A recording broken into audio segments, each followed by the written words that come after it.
Aceh Explore menampilkan halaqah dari Masjid Raya Baitur Rahman Banda Aceh. Subscribe, komen, like, dan share. Ketika Ibrahim melihat tangan mereka tidak menjamah daging tersebut, Rasul Ibrahim takut, sama dengan Nabi Muhammad SAW takut. Kalau Nabi Muhammad takut kepada Jibril, Nabi Ibrahim takut kepada sekelompok malaikat. Sudah itu hilang. Nabi Muhammad yang teringat bukan orang lain, padahal ada pamannya, ada Abu Lahab, ada Abu Jahal, ada banyak orang. Dia tidak teringat. Yang teringat siapa? Istrinya Khadijatul Kubra. Dia langsung pulang ke rumahnya. Sesampai di rumah, dia berkata kepada istri yang tercinta, selimutilah aku, zammiluni, selimutilah aku gemetar. Itu rumah tangga bahagia. Suami selalu ingat kepada istrinya, baik di saat senang maupun di saat susah seperti ini. Susah sekali. Tiba-tiba datang orang yang tidak dikenal. Zammiluni, selimutilah aku. Penceramah menceritakan, dalam ceramahnya saya ingat, kalau istri kita mungkin akan tanya dulu, apa saya? Benar kena undut, bak kepala benar. Apa ada dimarahin oleh bos atau siapa. Tanya dulu, diskusi dulu. Sementara Khadijatul Kubra langsung menyelimuti baginda Rasulullah sallallahu alaihi wasallam. Itulah kehidupan rumah tangga baginda Rasulullah sallallahu alaihi wasallam. Khadijah wafat. Nabi bersedih hati. Entah berapa tahun kemudian beliau kawin dengan Aisyah radhiyallahu anha, anak dari Sayyidina Abu Bakar As-Siddiq. Dalam keluarga ini juga sangat bahagia. Tetapi pernah dicoba oleh Allah Subhanahu wa ta'ala. Di saat baginda Rasulullah ingin pergi ke Bani Mustaliq, ingin memerangi Bani Mustaliq, biasanya dia akan membawa istri sesudah diundi.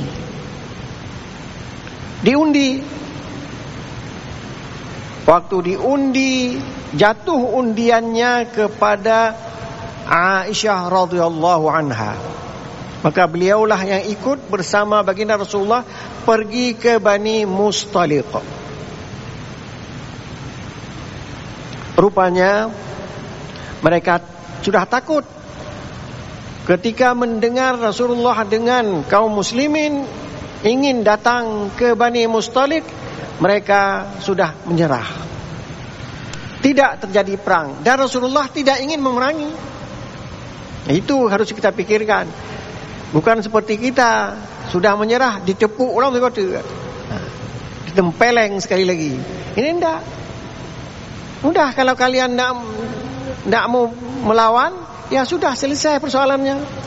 Siapa yang masuk Islam, la ikrah fid din, tidak ada paksaan.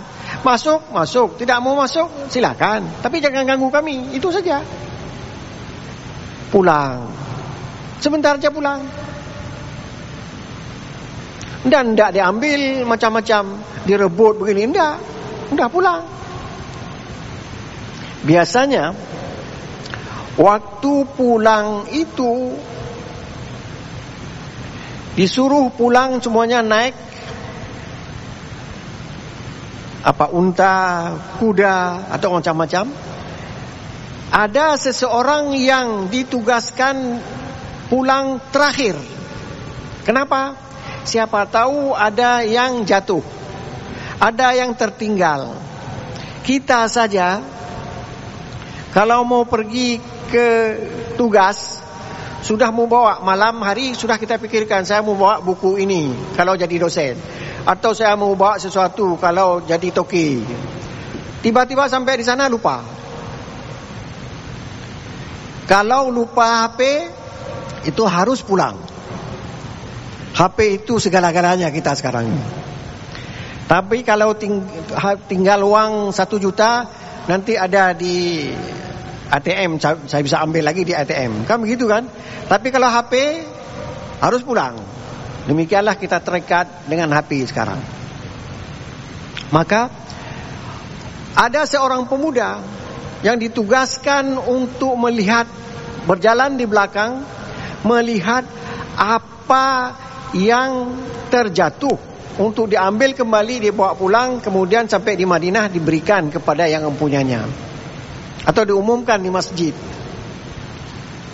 Kita di masjid ini kalau ada yang tertinggal jam tangan di tempat wuduk pria atau tempat wuduk wanita, diumumkan. Hanya tidak diberitahukan mereknya. Sebab kalau diberitahukan mereknya, semua orang bisa bilang itu jam saya. Mereknya enggak. Ada yang tertinggal datang, kita berikan kembali. Sudah. Sesampai tengah malam, istirahat sebentar. Rupanya jauh perjalanan antara Bani Mustalik dengan Madinah. Aisyah radhiyallahu anha, dia menempati tempat namanya Sikedup lupa dulu ni. Ada tempat duduk wanita yang tidak kelihatan, ditaruh di atas unta. Unta itu ditarik oleh seseorang. Aisyah waktu itu tidak gemuk, dan entah selanjutnya tidak gemuk. Yang penting di saat itu tidak gemuk dia. Jadi adanya dia di atas atau tidak ada sama saja. Bukan seperti istri kita menyanyi. Kalau menyanyi kan kedengaran. Ini tidak, beliau duduk aja atau bertasbih dengan suara kecil, tidak ketahuan. Duduk, dan mereka berhenti sejenak untuk kemudian nanti dipersiapkan pagi hari sampai ke Madinah. Waktu itu Aisyah ingin qada hajat. Dia pergi agak jauh dari tempat itu. Sesudah dia qada hajat, dilihat oleh orang yang menuntun unta tadi, udah kembali lagi. Tidak ada pembicaraan apapun. Rupanya gelang pemberian ibundanya, ibunda Aisyah adalah istri dari Abu Bakar As-Siddiq. Tidak ada lagi, terjatuh di situ. Dia balik lagi ambil, tidak dilihat oleh yang menuntun unta tadi, karena dia tidak mencari-cari Pak Orindong, Pak Dana. Dia tidak melihat.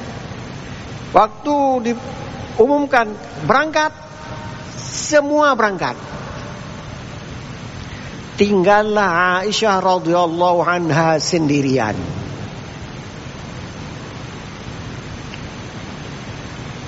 Lantas pemuda yang bertugas tadi melaksanakan tugas dengan sebaik-baiknya. Dia melihat ada orang di tengah lapangan. Siapa ini? Dia dekati, tahu dia itu Aisyah radhiyallahu anha ummul mukminin. Dipersilakan naik ke untanya, naik, pergi. Rasulullah dan sahabatnya sampai di Madinah, sudah duluan sampai, baru kemudian sampai Aisyah dengan pemuda tadi. Mulailah orang munafik mencari-cari kesalahan dan menyebar kesalahan itu ke seluruh Madinah. Bahwa Aisyah begini, Aisyah begitu. Aisyah tidak ada apa-apanya. Tidak kerja yang tidak-tidak. Lantas dia pulang ke rumah bersama baginda Rasulullah, biasa saja. Besoknya entah lusanya Rasulullah juga mendengar berita di masjid, orang sudah mulai bicara tentang Aisyah. Aisyah, Rasulullah tidak ada apa-apanya. Lantas seseorang yang sering dekat dengan Aisyah, di malam hari dia menemani Aisyah untuk qada hajat di Madinah, ini di rumahnya, di rumah baginda Rasulullah dekat itu. Dia kakinya kena dengan batu. Tersebut kata-kata yang tidak mungkin disebut, tuduhan kepada Aisyah. Ditanya oleh Aisyah, apa ini kejadiannya? Diceritalah. Pulang ke rumah, dia lihat baginda Rasulullah sudah beda kelakuannya dari semula sesudah ada berita ini. Dia pulang ke rumah mamaknya. Dia cerita kepada mamaknya, saya begini. Apa kata mamaknya? Biasa kalau seorang suami banyak istri itu ada kecemburuan antara istri A dengan istri B. Maka Rasulullah pun sudah mendengar ini cerita-cerita dari orang. Ini apa kejadian? Karena ini perbuatan yang sangat berat. Allah sendiri yang menurunkan Al-Quran tentang kebersihan kehidupan dari Aisyah radhiyallahu anha. Tidak ada apa-apanya. Innal ladzina ja'u bil usbati innal ladzina ja'u bil ifki usbatun minkum. Yang menyebarkan berita dusta, ifkun itu dusta, usbatun orang yang dekat dengan kamu juga. Usbah mungkin kalau kita tanya sama orang yang bisa bahasa Arab, ada kaitannya dengan asabah. Asabah kalau bagi harta, itu orang yang ambil harta terakhir, itulah asabah, orang paling dekat. Mereka yang menyebar luaskan itu. Tapi karena Rasulullah tidak tahu apa yang terjadi, beliau tunggu saja pemberitahuan dari baginda Rasulullah sallallahu alaihi wasallam dari Allah Subhanahu wa taala.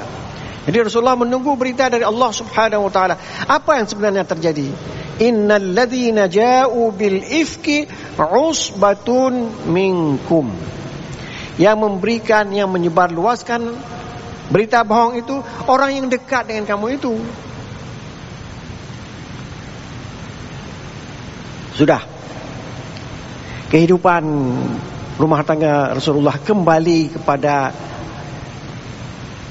keadaan biasa. Apa yang digunakan oleh orang munafik untuk mencela baginda Rasulullah tidak berhasil. Jadi kalau Rasulullah dengan Khadijah berjalan dengan baik untuk menyebarkan Islam, Rasulullah dengan Aisyah juga menjelaskan bagaimana keadaan Islam. Apa faedah yang paling banyak dari Aisyah? dia masih muda sekali, baginda sudah wafat. Hadis-hadis banyak sekali yang sumbernya dari Aisyah. Justru orang mencari Aisyah, mengambil sumber hadis, terutama dalam kehidupan rumah tangga. Itu baru kita tahu, oh rupanya Rasulullah kawin dengan seseorang yang masih muda. Itu ada faedahnya untuk penyebaran Islam, agar orang mengetahui hadis-hadis dari Aisyah yang masih muda itu, dan masalah-masalah rumah tangga yang tidak mungkin diketahui oleh orang lain. Jadi itu rumah tangga yang baik antara suami dan istri. Ada juga rumah tangga yang tidak baik, suami istri kerja untuk tidak baik. Siapa? Abu Lahab. Kita baca, a'udzubillahi minasyaitonirrajim, bismillahirrahmanirrahim. Tabbat yada abi lahabin wa tab. Ini kejadiannya di saat Rasulullah naik di sebuah bukit, memanggil semua orang Quraisy untuk duduk di sekeliling bukit itu. Rasulullah berkata, kalau aku memberitahukan kepada kalian bahwa di sana ada orang yang ingin menyerbu kamu, kalian percaya? Serentak mereka percaya.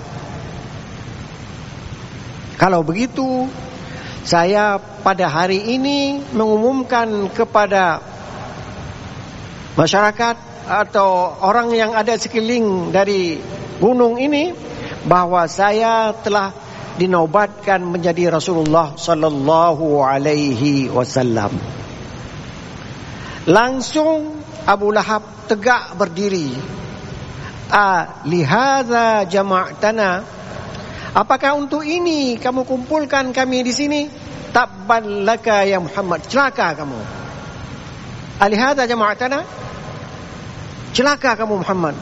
Apakah untuk ini kamu kumpulkan kami di sini? Demikian. Rasulullah tidak menjawab. Turunlah ayat yang menjawab celaan dari Abu Lahab itu. Tabbat yada abi lahabin wa tab. Celakalah dua tangan Abu Lahab, dan celaka dia seluruhnya, dari atas kepala sampai kakinya, semuanya celaka. Siapa yang menjawabnya? Allah subhanahu wa ta'ala dalam Al-Quran. Persis seperti ifkun tadi, cerita bohong tadi, dijawab oleh Allah dalam surat, kalau tidak salah saya ingat, surat An-Nur. Innal ladzina ja'u bil ifki usbatun minkum. Sekarang waktu Nabi Muhammad dicaci, dimaki oleh Abu Lahab, yang menjawab Allah subhanahu wa ta'ala, tabbat yada abi lahabin wa tab. Celakalah dua tangan Abu Lahab, dan celakalah Abu Lahab seluruhnya. Bukan dua tangan saja, dua kaki, apalagi dua telinga, apalagi dua mata, semuanya, seluruhnya. Ma aghna, tabbat yada abi lahabin wa tab, ma aghna anhu maluhu wa ma kasab. Kalau sudah diputuskan dia celaka, maluhu, harta warisannya yang banyak itu tidak bisa menebus. Wa ma kasab, yang dia usahakan dari harta itu juga tidak sanggup menebus kecelakaan yang dijatuhkan kepada Abu Lahab. Tabbat yada abi lahabin wa tab, ma aghna anhu maluhu wa ma kasab, sayasla naran dzata lahab. Dia akan masuk ke dalam api yang bernyala-nyala. Belum masuk, dia masih hidup di dunia. Allah menceritakan dia nanti di akhirat akan masuk neraka yang apinya bernyala-nyala. Kalau Abu Lahab punya akal, punya pikiran, dia akan masuk Islam. Dia naik gunung bilang, saya sudah masuk Islam. Berarti ayat itu tidak betul, karena saya sudah bertaubat. Yang ciptakan akal Abu Lahab itulah Allah. Yang menurunkan surat Abu Lahab itu juga Allah. Jadi tidak bentrok.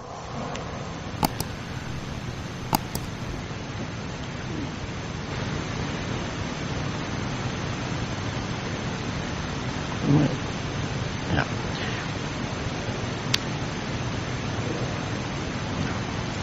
Tak ada jamnya. Jadi sayasla naran zata lahab, dia akan masuk ke dalam neraka yang apinya bernyala-nyala.